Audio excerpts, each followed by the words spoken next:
네, 함께 찬송가 449장을 다 함께 찬양드리겠습니다.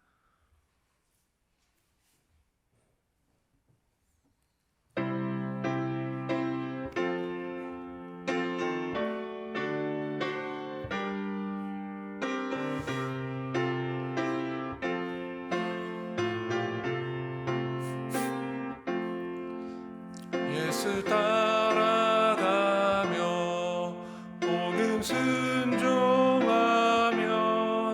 우리 행할 길 원하겠네.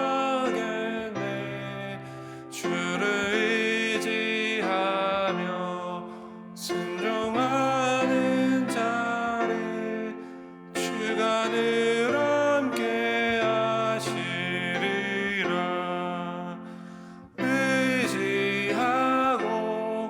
순종하는 길은 예수 안에 즐겁고 복된 길이로다. 해를 당하거나 우리 고생할 때 주가 위로해 주시겠네. 주를 순종하는 자를 주가 안위해 주시리라. 의지하고 순종하는 길은 예수 안에 즐겁고 복된 길이로다. 남의 짐을 슬픔으로 하면 주가 상급을 주시겠네. 주를 의지하며 순종하는 자를 항상 복 내려 주시리라. 의지하고 순종하는 길은 예수 안에 즐겁고 복된 길이로다. 우리 받은 것을 주께 다 드리면 우리 기쁨이 넘치겠네. 주를 의지하며 순종하는 자를 은혜 풍성케 하시리라. 의지하고 순종하는 길은 예수 안에 즐겁고 복된 길이로다. 주를 힘입어서 말씀 잘 배우고 주를 모시고 살아가세. 주를 의지하며 항상 순종하면 주가 사랑해 주시리라. 의지하고 순종하는 길은 예수 안에 즐겁고 복된 길이로다. 이 시간 함께 기도하겠습니다. 먼저 우리 사회를 위해 함께 기도하겠습니다. 최근 들어 마약과 관련된 범죄들이 급격하게 늘어나고 있습니다. 특별히 평범한 직업을 가진 사람들이 쉽게 돈을 벌 수 있다고 생각하여 동네 식당 주인, 쇼핑몰 운영자, 배달기사, 심지어는 고등학생까지 마약을 팔며 마약이 사회에 급속도로 번지고 있습니다. 하나님, 우리 자녀들이 마약의 유혹에 넘어가지 않도록 지켜주시고 이 사회에서 마약이 사라질 수 있도록 이 시간 함께 기도하겠습니다. 이어서 교회를 위해 기도하겠습니다. 위임투표를 진행하는 선거관리위원회에게 거룩함과 지혜로 함께하사 모든 절차를 철저하게 준비하게 하시고 투명하고 공정한 투표의 과정이 되게 하여 주시옵소서. 함께 기도하겠습니다. 마지막으로 오늘부터 시작하는 다문화교회 전교인 수련회와 그리고 소년부 성경학교를 위해 함께 기도하겠습니다. 하나님, 수련회와 성경학교 가운데에 우리 모든 자녀들이 하나님을 깊이 만나는 귀한 은혜의 시간이 될 수 있도록 인도하여 주시옵소서. 함께 기도하겠습니다. 오고 가는 모든 길 안전할 수 있도록 주님께서 지켜주시고 준비하는 교역자들 그리고 교사들을 위해 함께 기도해 주시겠습니다. 이 시간 우리 세 가지 기도 제목을 가지고 함께 통성으로 기도합니다.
좋으신 하나님, 좋으신 하나님, 참 좋으신 나의 하나님.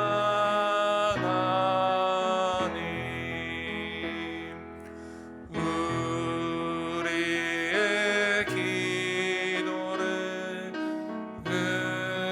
응답해 주시는 참 좋으신 우리 하나님.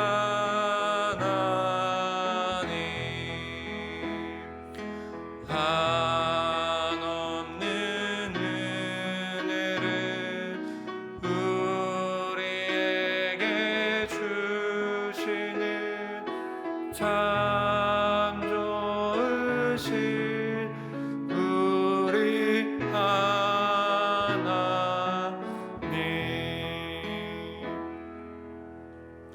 이 새벽에 하나님께서 우리에게 주신 말씀은 아모스 5장 21절부터 24절까지 말씀입니다. 아모스 5장 21절부터 24절까지 말씀은 구약성경 1278쪽에 있습니다. 우리 21절부터 24절까지의 말씀을 한 절씩 교독하겠습니다. 제가 21절을 먼저 읽겠습니다. 내가 너희 절개들을 미워하며 멸시하며 너희 성회들을 기뻐하지 아니하나니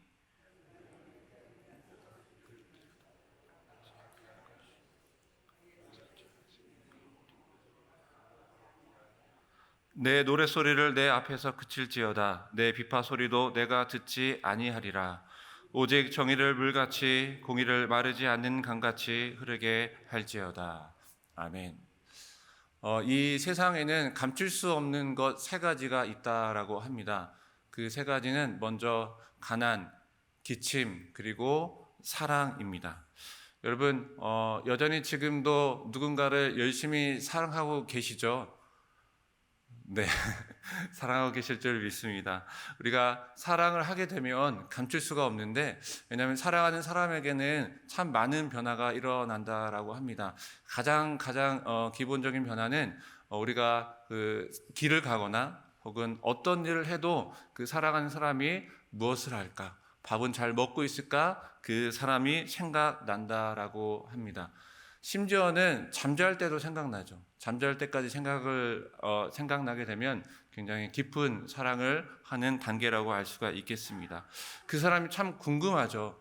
그 사람이 어떤 옷을 입을까? 또 어떤 음식을 좋아할까? 또 어떤 취향을 가질까?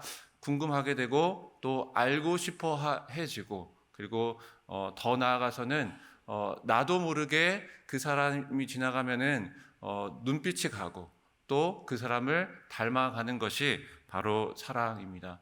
제가 며칠 동안 이제 이 새벽 기도를 이제 진행을 하면서 이 앞자리에 보니까 이 새벽 기도에 부부끼리 나오신 분들이 또 몇 분 계시는 것 같습니다. 이렇게 가만히 보니까 우리 새벽 기도에 나오신 우리 부부들이 서로 닮은 것을 볼 수가 있습니다. 그만큼 또 신앙적으로 서로 깊은 관계에 있어서 서로 닮아가는 것이 아닐까 생각이 되어집니다. 여러분, 그렇다면은 우리가 이 자리에 왜 나와 있습니까? 하나님을 너무 사랑해서 이 자리에 나와 계시죠.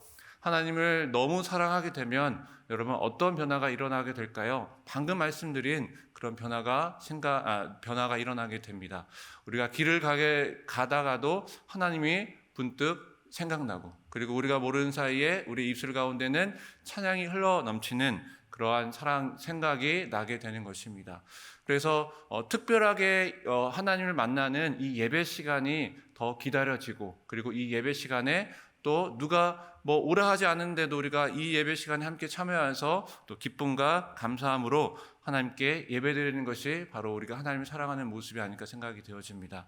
또 하나님에 대해서 궁금해지시죠. 그래서 하나님에 대해서 궁금해지니까 우리가 하나님에 대해 기록되어 있는, 하나님의 말씀이 기록되어 있는 이 성경을 더 읽게 되고, 그리고 자연스럽게 하나님이 좋아하시는 것이 무엇인지, 그리고 하나님의 뜻은 무엇인지 또 우리가 기도의 자리에, 하나님과 대화하는 기도의 자리에 나아가게 되는 것입니다. 그래서 자연스럽게 우리의 모습이 딱히 우리 하나님을 닮아가려고 노력하지 않아도 사랑하게 되면 바로 하나님의 모습을 닮아가는 것이 바로 하나님을 사랑함입니다. 오늘 본문을 읽고 있으면은 오늘 아모스 선지자를 통해서 심판의 말씀이 바로 북이스라엘 사람에게 전하고 있는데요. 이 북이스라엘 사람들도 한때는 하나님을 참 많이 사랑했습니다. 매년 그들은 절기를 지키며 하나님께서 베풀어 주신 그 은혜에 감사하며 제사로 예배로 하나님께 나아갔습니다. 흠 없는 제물과 함께 열심히 하나님의 율법을 지키려고 그렇게 많이 노력을 했죠. 성전에는 제사가 끊이지 않았고, 그리고 성전과 그들의 삶 가운데는 찬양의 소리가, 비파의 소리가 끊이지 않았습니다. 그런데 오늘 하나님께서는 하나님의 백성들에게 그 제사를 그만두라라고 명령하십니다. 그 제사를 기뻐하지 않으시고 심지어는 미워하시며 멸시하시며 더 나아가서는 너희들의 찬양 소리도 그만두라고 그렇게 말씀하십니다. 이 아모스 선지자가 활동했던 시대는 그 북이스라엘은 여로보암 2세가 다스리던 때입니다. 이때 여로보암 2세가 다스리던 북이스라엘은 경제적으로 그리고 정치적으로 한창 번영하던 그런 시대였습니다. 이스라엘이 그만큼 잘 살게 된 것은 여러분 누구의 덕택입니까? 바로 하나님의 덕택이죠. 하나님의 은혜입니다. 한낱 그 변방의 민족에 불과하였던 그 아주 작은 약소 민족을 선택하여 주신 것이 바로 하나님이고, 그리고 노예였던 그들에게 해방을 주신 것이 바로 하나님이셨습니다. 광야에서 수백 년 동안 오랫동안 방황하던 그들을 가나안 땅으로 인도하여 주시고, 그리고 가나안 땅 주변에는 강대 국가들이 있는 그 가나안 땅에서 이렇게 번영하며 나라를 세우며 힘을 키우게 된 것은 다 모두 하나님의 은혜인 것입니다.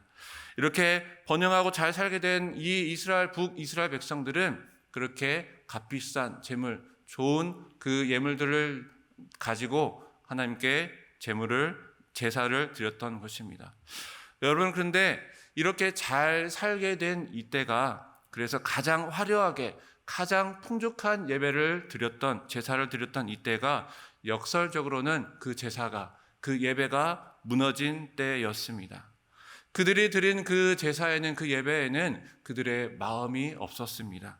정성과 마음이 없이 그저 형식적으로 하나님께 드릴 그런 제사였습니다.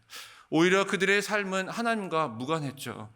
하나님의 뜻이 무엇인지 그 제사의 중심이 바로 하나님이 되어야 하는데, 그 제사의 중심은 하나님이 되지 못하고 그들 자신이 되었습니다. 그들의 관심사는 하나님께 있는 것이 아니라 그들의 관심사는 오로지 더욱더 어떻게 하면 자신들이 잘 살고 더 어떻게 잘 먹게 될까, 그들의 번영에 있었던 것입니다. 그 결과 나라는 힘이 세워지고, 그리고 경제가 부흥하면서 나라의 지도자들 그리고 부자들은 점점 더 부패의 늪에 빠져들게 되었습니다. 그래서 아모스 1장부터 10 그 이후의 말씀을 보면은 도리어 백성의 것을 빼앗고, 그리고 가난한 사람들을 팔아 넘기며, 그리고 백성들을 돌봐야 할 권력자들은 오히려 더욱더 가난한 자를 더 괴롭히는 모습을 우리가 아모스서에서 볼 수가 있습니다. 이 시대, 아모스 시대 사람들은 하나님께 드리는 이 제사를 자신들의 부와 번영을 위한 바로 수단으로 여겼던 것입니다. 그래서 그들은 하나님만 섬긴 것이 아니라, 그래서 그들은 하나님을 그저 다른 이방 우상신들과 같은 하나의 신으로 여기고, 그렇게 하나님을 다른 이방 우상신들과 같이 그렇게 함께 섬긴 것입니다. 우리가 며칠 전에 광복 78주년을 맞이했습니다. 제가 이제 그 검색을 하다 보니까 우리가 광복한 그 78년 전에 보니까 우리나라는 당시 세계에서 가장 가난한 나라 중에 하나였습니다. 다른 나라들의 원조가 없으면 살아갈 수 없는 그런 정말로 처참한 그런 상태에 빠진 나라였죠. 그런데 여러분 잘 아시다시피 한강의 기적이라고 불리는 그런 기적으로 우리가 1990년도 후반부터는 우리가 선진국 반열에 오르게 되었습니다. 그러니까 무려 해방 약 50여 년 반에 바로 우리가 하나님께 은혜를 받아 그리고 잘 살게 된 것입니다. 그리고 현재 우리나라는 세계 경제 대국 10위권에 이르는 그런 번영된 국가를 이루고 있습니다. 이렇게 우리가 짧은 시간 만에 우리가 유례없는 부흥과 풍요를 누리고 있는 것입니다. 그 경제 발전과 함께 감사하게도 우리가 기독교도 개신교도 함께 발전하게 되었죠. 부흥하게 되었습니다. 여러분, 근데 참 이 아이러니하게도 경제가 더욱더 부흥하던 그 시기에 대략적으로 2000년 전후로 그 기독교가 쇠퇴하고 있음을 우리는 알 수가 있습니다. 얼마 전에 우리 교단 총회에서 발표한 교세 총계를 보면 대략 10년 만에 교세가 계속해서 교인들이 교회를 떠나가고 있는데 대략 50만 명의 교인들이 떠나갔음을 교세 통계를 통해서 우리가 알 수가 있습니다. 그러니까 2013년 전보다 약 18%에 달하는 우리 교인들이 이 교회를 떠나가게 된 것이죠. 참으로 안타까운 현실인데요. 이보다 더 충격적인 통계가 있습니다. 그러니까 같은 기간 약 10년 전에 우리 중고등부 학생의 수가 무려 40%가 줄었다라는 통계입니다. 그래서 많은 분들이 그렇게 염려합니다. 한국교회가 이대로 가다가는 쇼핑몰 혹은 술집으로 바뀐 서양 교회와 같이 그 뒤를 따라가고 있는 것이 아니냐라는 그러한 경고가 바로 오래전부터 있었습니다. 여러분, 우리 많은 교인들이 떠나가게 된 건 그것에 대한 또 많은 이유가 있겠지만 한국 교회가 이렇게 된 이유를 우리는 오늘 말씀 가운데서 찾을 수가 있습니다. 경제적으로는 풍족하지 않을 때에는 어땠습니까? 누군가의 도움이 필요했고, 그리고 우리가 소망을 품을 바로 하나님이 필요했습니다. 이제 하나님을 그때는 순수하게 찾았고, 그리고 하나님의 말씀에 순종하던 우리는 그런 삶을 살았습니다. 그런데 이제 삶이 풍족해지고 경제가 발전하자 그 사람들 마음속에서는 어떤 마음이 품게 되었습니까? 교만한 마음, 그리고 좀 더 잘 살고, 그리고 사람들의 마음 가운데에는 이기심과 탐욕이 점차 넘쳐나게 된 것입니다. 이제 예배를 하나님을 위해 드린 것이 아니라 자신을 위해 드리기 시작한 것이죠. 그래서 그 예배 가운데는 기복신앙에 사로잡혀 하나님을 예배한 것이 아니라 어떻게 하면 내가 더 좋은 것을 구할까? 어떻게 하면 내가 더 나은 삶을 바랄까? 바로 하나님 앞에 나와서 그것이 목적이 되어 그렇게 하나님께 예배를 드리는 것입니다. 이제 예배는 반드시 드려야 하는 것이 아니라 필수가 아닌 선택이 되었고, 그리고 예배는 형식과 수단으로 점점점 전락해 버리고 가고 있는 것입니다. 많은 사람들에게 종교와 예배는 필수가 아닌 그저 선택이 되어진 것입니다. 오늘 말씀과 같이, 오늘 아모스 시대와 같이 이 시대의 평화와 그리고 번영이 찾아왔지만 영적으로는 점점 타락한 시대가 되어가고 있는 것입니다. 여러분, 그렇다면 하나님께서 받으시는 예배는 어떤 예배일까요? 오늘 이 질문에 대한 해답은 바로 우리가 구약시대에 드렸던 제사의 본래 의미에서 우리는 찾을 수가 있습니다. 여러분, 제사는 어떻게 드립니까? 짐승을 죽여서, 그리고 그것을 불태워서 하나님께 그 향기로 드리는 것이 바로 제사입니다. 우리가 제사에 드리는 그 짐승은 제사를 드리는 그 사람 자신을 가리킵니다. 즉, 자기 자신을 하나님께 철저히 드리며, 그리고 그 앞에서 죄 많은 자신을 죽이는 행위가, 상징적으로 그 짐승을 죽이는 행위가 바로 나 자신을 상징적으로 죽이는 행위, 바로 그것이 바로 제사의 본래적 의미인 것입니다. 그래서 제사의 가장 기본적인 정신은 바로 순종 그리고 헌신입니다. 따라서 하나님께서 기뻐하며 받으시는 예배는 바로 순종과 헌신으로 드리는 예배입니다. 이러한 하나님의 뜻이 로마서 12장 1절에 잘 드러나 있습니다. 우리 로마서 12장 1절의 말씀을, 후반절의 말씀을 함께 봉독하겠습니다. 너의 몸을 하나님이 기뻐하시는 이는 너희가 드릴 영적 예배니라. 하나님께서 드리시는 예배는 형식적인 예배가 아니라 우리의 거룩한 몸을 온전히 순종적으로 그리고 헌신적으로 드리는 바로 예배입니다. 오늘 말씀으로 돌아옵니다. 하나님께서 우리에게 원하시는 것은 바로 정의로운 삶, 공의로운 삶입니다. 오늘 본문 24절을 다시 한번 함께 봉독하겠습니다.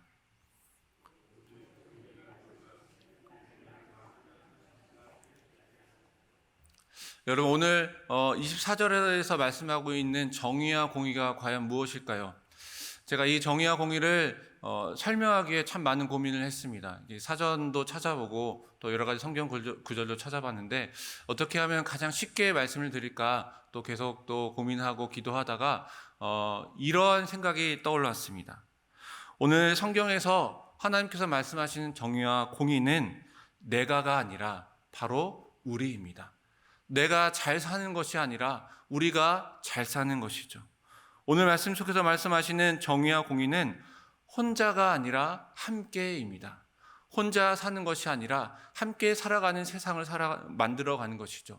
혼자 구원을 받는 것이 아니라 함께 구원받는 그런 세상을 만들어가는 것이 바로 하나님께서 우리에게 말씀하시는 정의와 공의인 것입니다. 여러분, 이 말을 조금 더 다른 말로 바꾸면 나의 관심과 집중이 나에게 아니라 바로 타인, 누군가에게 향하는 것이 바로 정의와 공의입니다. 여러분, 나의 관심과 집중이 나에게 향하는 사람을 우리는 어떤 사람이라고 이야기합니까? 이기적인 사람이라고 얘기하죠. 여기에 제가 보기에는 단 한 분도 이기적인 사람은 성도님들은 없으신 것 같습니다.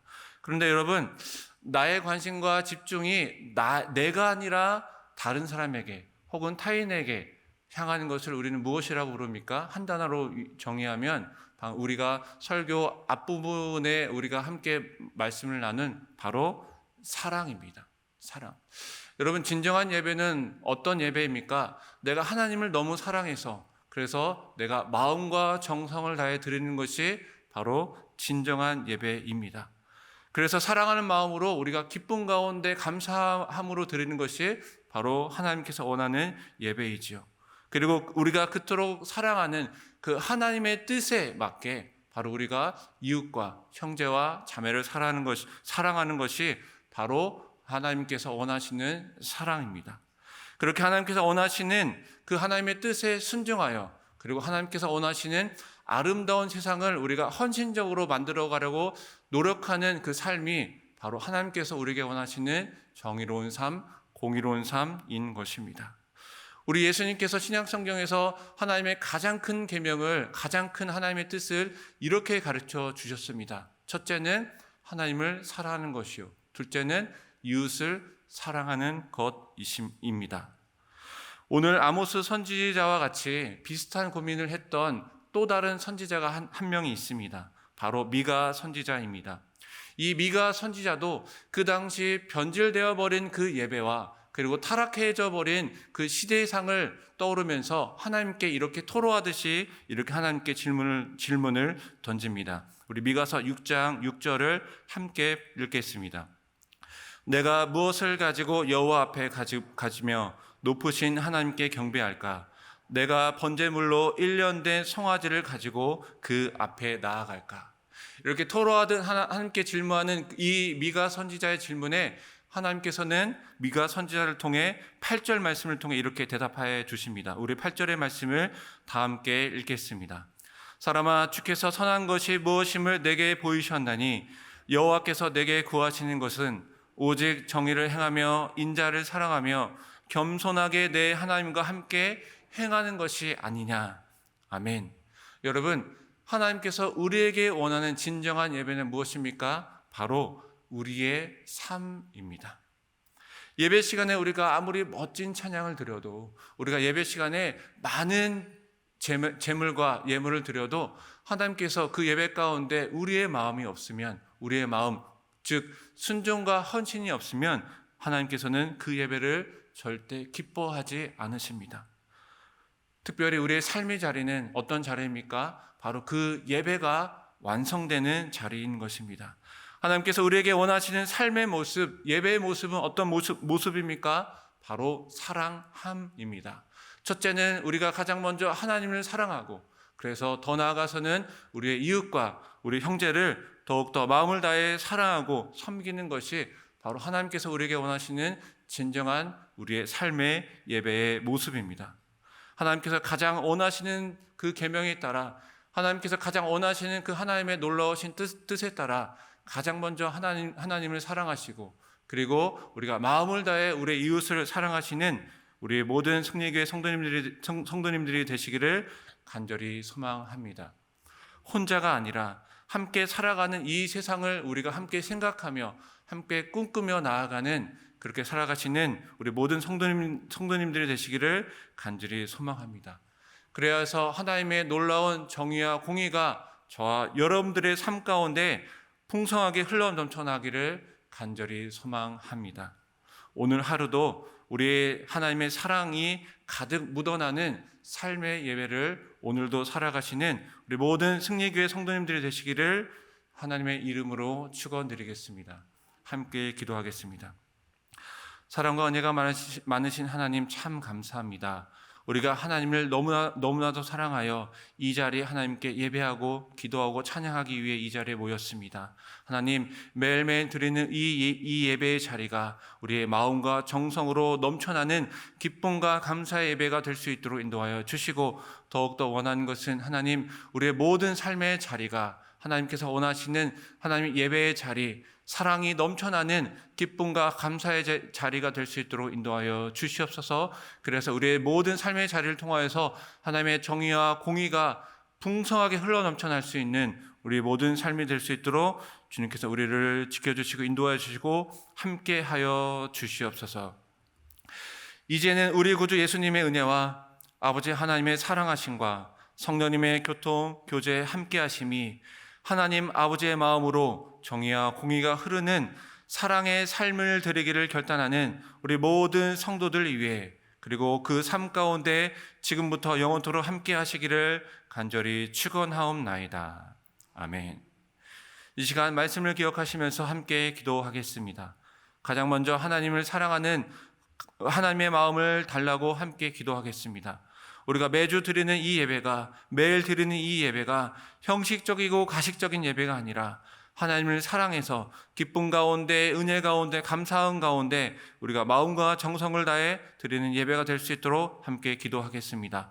더 나아가 하나님께서 주신 그 말씀과 그 계명에 따라 우리가 이웃과 형제들을 돌아볼 수 있는 여유와 사랑을 우리에게 주시옵소서. 그래서 나의 삶을 통해 정의와 공의를 흘려내보낼 수 있는 진정한 삶의 예배자로 살아갈 수 있도록 함께 우리 이 시간 말씀을 기억하시면서 함께 기도하겠습니다. 이어서는 우리가 각자 가지고 나온 개인의 기도 제목을 가지고 함께 기도하시겠습니다.